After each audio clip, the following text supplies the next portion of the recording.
Kwento-kwento lang yan. Ito ang buwelta ni House Majority Leader Sandro Marcos sa aligasyong ipinagkait daw ang pondo at ayuda sa General Santos City kaugnay ng nagdaang lindol. Narito ang agenda report ni Janina Vela. As Para far sa as inyo po, I know kwento-kwento po, lang yun. wala pong zero na ganun. Lalo na sa Gensan, who would be so stupid to do that? I mean, really? Nainis si House Majority Leader Sandro Marcos nang matanong siya tungkol sa umano'y zero budget ng General Santos City. Ma'am, that's impossible. Saan mo yan narinig? Yun po ang sabi ni... Ipa-verify mo muna dapat. Ito ay matapos ibunyag ni Batangas 1st District Representative Leandro Leviste na sa distrito ni General Santos Representative Sherlyn Banyas Nograles, zero ang additional MOOE.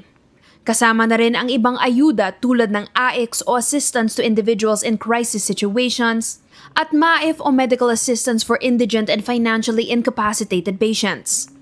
Mga pondo na kailangan ng mga nasalanta ng lindol nitong nakaraang mga araw. Ayon kay Leviste, ito raw ay dahil sa pagboto niya ng no sa impeachment ni VP Sara. Parang kwento-kwento lang yan. There's no such thing as zero MOE. There's no such thing as zero budget either. Ikinwento din ni Congressman Marcos na personal na lumipad si House Speaker Bogie D at Senate President Sherwin Gatchalian sa General Santos City bilang tugon sa kalamidad. Dagdag niya, opisyal nang nag-extend ng assistance ang Kamara sa lahat ng affected areas ng lindol sa Mindanao. Para sa agenda, Janina Vela, Billionaire News Channel. Manatiling nakatutok sa Billionaire News Channel, sumubaybay sa aming social media accounts at mag-subscribe sa aming YouTube channel para sa mga eksklusibong balita at storya.